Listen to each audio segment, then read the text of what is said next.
Ba'alawi. Buku ini tebalnya hampir 600 halaman. Begini Habib Wafi, saya panggil Habib antum karena mungkin antum ini kepingin ngebet jadi Habib sampai segitunya membela Ba'alawi.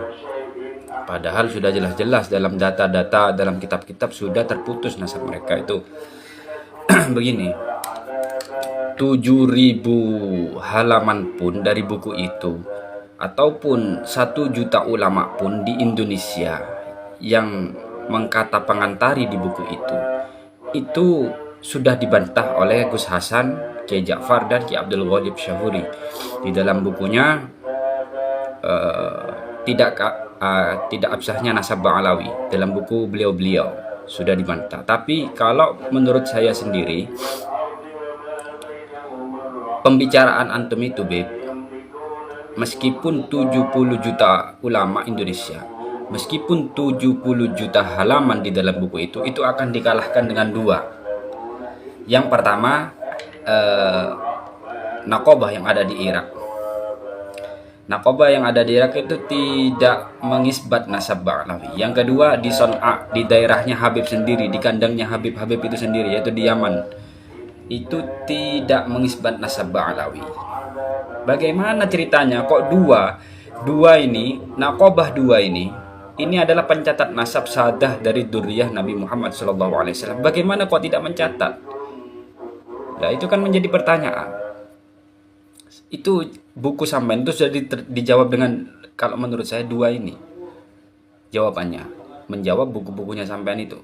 1 dari Son'a, Yaman, kandangnya Habib itu sendiri. Yang kedua, Naqobah yang ada di Irak. Begitu, Beb. Jadi meskipun berapapun halaman itu tidak terpengaruh kalau yang 2 ini sudah mengatakan iya itu Irak, karena di Irak itu yang terbesar gitu. Jadi Son'a dan di Irak kalau menjawab sudah mengisbat, oke, itu berarti tersambung. Tapi kalau hanya ulama Nusantara yang sampean sebut dari tadi itu hanya berpendapat, bukan mengisbat, karena mereka itu bukan nasabah, bukan ahli nasab. Itu hanya berpendapat, ini loh cucunya Nabi, tapi buktinya gak ada. Maksudnya ditanyain dalilnya mana, mereka gak jawab, padahal mereka tahu. Tapi ini bocoran ini sebenarnya banyak dari ulama-ulama Nusantara yang mensupport untuk meneliti nasab mulia Nabi Muhammad. Banyak, tapi lebih baik diam. Karena apa?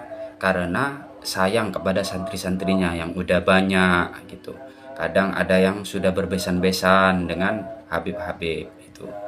Sebenarnya banyak yang mensupport, cuma dari ulama-ulama besar ini Indonesia itu banyak yang support, cuma lebih baik sayang pada santri-santrinya gitu. Jadi santri-santrinya juga supaya dia tidak terlibat akan polemik ini, jadi lebih baik diam. Tapi di depan Habib itu seakan-akan mendukung Habib gitu. Itu banyak gitu. Ini bocoran ini. Itu salam waras ya. Halo. Aku lagi di tempat lain. Cepet nyanyi. Coba ngedip mata dong sama aku sekali. Gak mau, tetap. Nyanyi enggak? Tak turunin nanti kalau gak mau nyanyi. Bentar dulu dong, aku kan suara lagi serak, gimana sih sayang? Bodoh amat, ompong. Nyanyi woi. Tapi aku biar ompong-ompong, kamu sebenarnya naksir kan? Nyanyi enggak? Aku mau ke Pemalang loh. Yeah.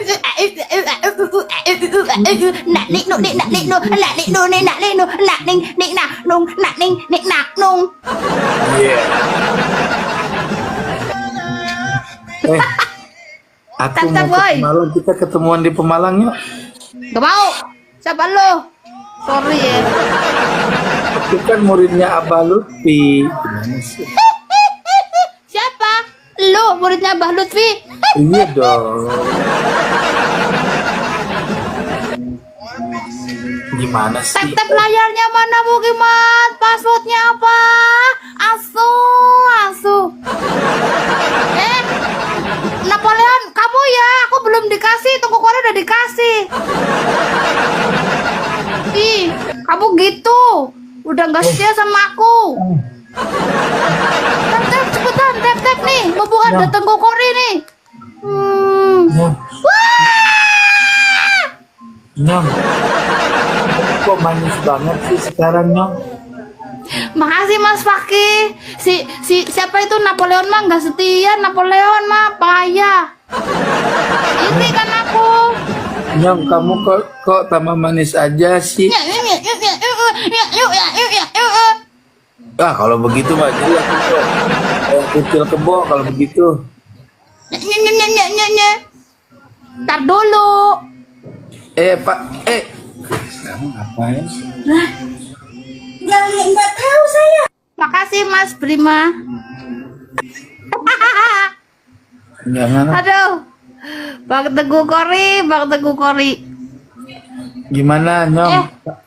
Nyong. Tengku Kori. Apa? Makasih akun palsu. Itu kena sejarahnya gimana? Kenapa Tengku Kori nggak itu lagi sama Oke Imad? Kenapa? Ya, Nggak CS lagi kenapa? karena kena pelet sama Abah Lutfi. Pelet apa? Abah lu apa peletnya aku? Pelet Abah Lutfi dong. Kalau kamu nggak mempan.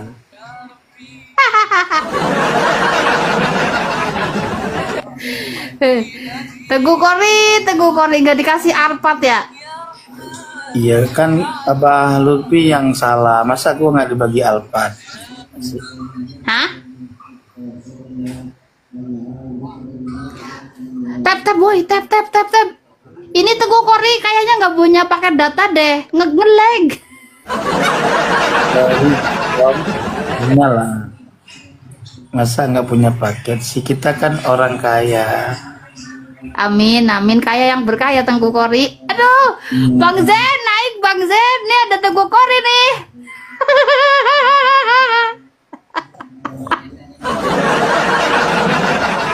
No, lihat no, temen gue Bang Zen. Itu kamu kok kita kok bisa bareng-bareng lagi tiduran sih? Kamu yang ngikutin gue Teguh Kori. Temeni selama 40 hari, nanti akan tahu. Sekali-kali temeni 40 hari. Lakukan metode arba'in. Wong ada orang mandul Gus, ada orang mandul nggak bisa hamil. Saya ijazahi metode arba'in Gus, langsung hamil loh Gus. Maksudnya metode arba'in gimana? Tak suruh berhubungan badan 40 hari non stop. Jebol.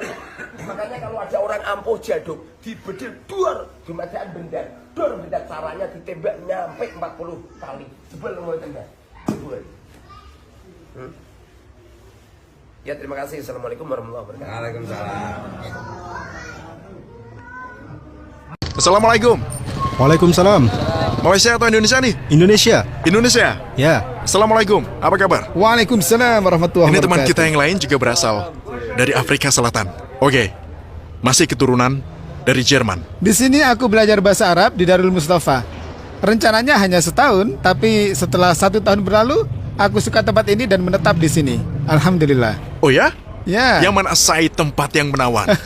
Kau pakai pakaian tradisional ya? Ya, aku jadi orang Hadrami sekarang. Aku lebih mencintai Yaman daripada negaraku. Negaraku indah, tapi Yaman lebih baik. Orang Yaman termasuk orang-orang yang terbaik. Ini tendanya nih. Kita harus minum kopi. Kau yang bikin tenda ini? Ya, alhamdulillah. Lihat pemandangannya. Alhamdulillah. Dia bilang dia nyaman di sini dan jauh dari hiruk pikuk perkotaan. Aku yang harusnya undang kamu Lain nih. kali insya Allah. Jadi Yaman bukan tempat berbahaya? Tidak sama sekali, itu hanya rumor. Silakan duduk, ayo masuk, duduklah, duduk.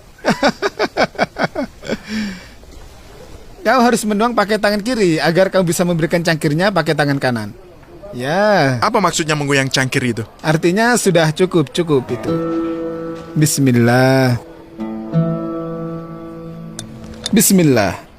Aku suka suasananya dan adat istiadatnya yang indah. Kebudayaan di sini luar biasa. Tidak ada yang lebih indah dari budaya Arab. Bukan hanya budaya Yaman, tapi seluruh budaya Arab dari Yaman, Maroko hingga Yordania. Masalah di barat adalah mereka telah melupakan adat istiadatnya.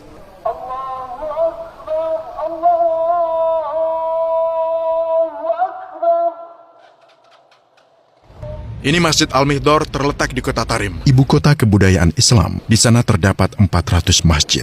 Inilah ibu kota kebudayaan Islam sepanjang masa dan seterusnya. Kita di Tarim sekarang.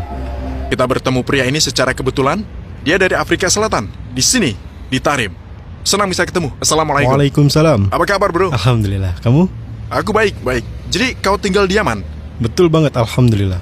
Jauh-jauh dari Cape Town? Jauh dari Cape Town, belahan bumi yang lain. Masya Allah. Kenapa kau pilih kota ini? Ini tempat yang spesial untuk menuntut ilmu. Karena itu aku ke Tarim. Sebelumnya aku di Mesir di Universitas Al-Azhar. Lalu aku datang ke Tarim untuk menekuni ilmu hati. Ini tentang spiritualitas agama, spiritualitas Islam. Kau tahu kita punya penyakit hati yang berbeda-beda. Misalnya marah, benci, sikap menghakimi, egois, dan sombong. Jadi Tarim adalah lingkungan sempurna untuk menata diri karena kau dikelilingi oleh orang-orang yang menjalani pembinaan dari generasi ke generasi. Berapa banyak kebangsaan sih di sini? Ada banyak bangsa, orang dari seluruh dunia, dari Kanada, Amerika, Selandia Baru, Australia. Di kota ini? Di sini. Kalau kau jalan lurus terus sampai ke Masjid Al-Mustafa, kau akan jumpa di sana. Sudah berapa lama kau di sini? Aku sudah 7 bulan.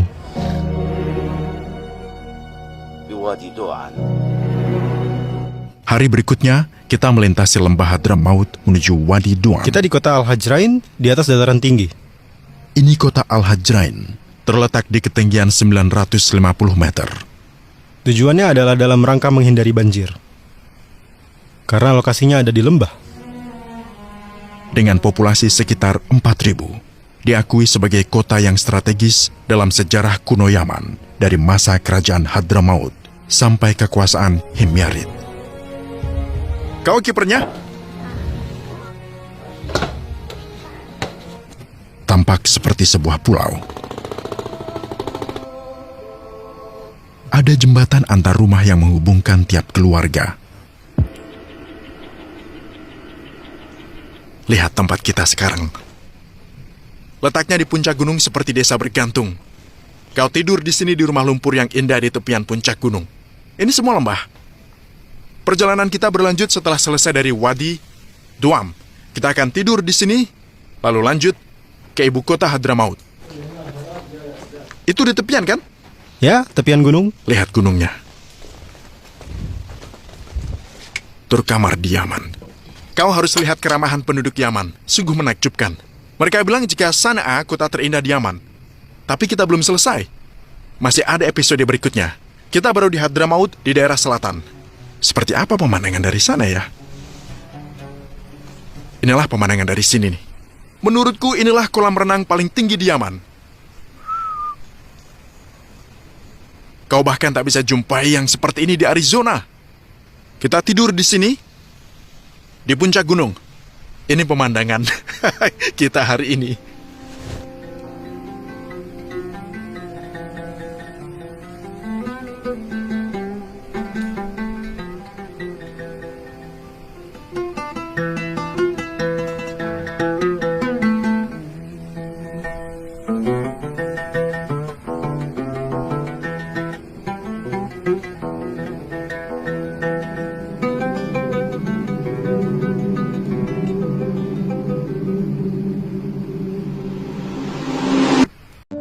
Kalau mau mengadakan haul itu terserah urusan mereka. Rumel Abbas itu sama saya ngaku Al-Ahdal. Saya ini Al-Ahdal yai bukan Balawi. Iya, tapi sama-sama terputus daripada Rasulullah Muhammad sallallahu alaihi wasallam. Dari zaman dulu keluarga ini saling kuat menguatkan, saling bantu-membantu antara Ba'lawi dan Al-Ahdal. Sekarang pun Al-Ahdal yang ada di Malaysia namanya Al-Mahdali itu bikin kitab membantah saya. Dalamnya cerita fiksi saja bahwa ini sudah terkenal dari zaman dulu. Ahmad itu punya anak namanya Ubaid. Kenapa sekarang berani membatalkan? Apakah tidak takut kepada baginda Nabi? Bagaimana nanti kalau bertemu dengan baginda Nabi membatalkan cucu-cucunya Nabi? Hei, jangan begitu ngomongnya. Apa yang akan terjadi dengan dirimu yang membela Ba'lawi jika bertemu Nabi? Sudah tahu Ba'lawi nggak punya dalil ngaku cucu Nabi, ilmu nasab terputus, sejarah nggak dicatat, DNA melenceng, bukan turunan Nabi, bukan orang Arab Aceh, tapi masih dibela. At-taqlid ba'da zuhuril hujjati haram.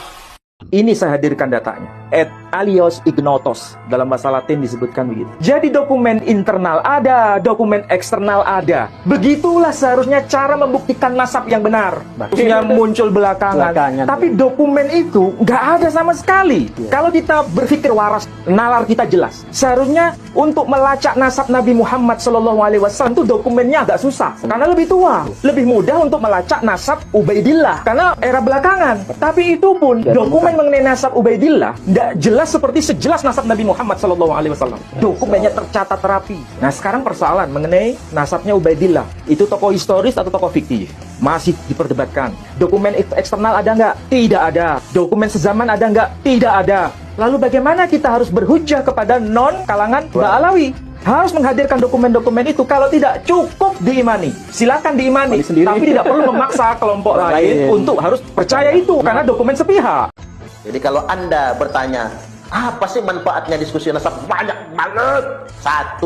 Pendawiran 0%. Habis semua pendawiran. Kemudian yang kedua, nggak bisa cawe-cawe untuk memanfaatkan masa demi kepentingan politik, baik di Pilpres maupun di pemilu kemarin. Kemudian yang ketiga, sejarah NU mampu diluruskan kembali. Yang keempat, sejarah bangsa Indonesia mampu diluruskan. Yang kelima, terselamatkannya masyarakat pribumi dari perbudakan spiritual.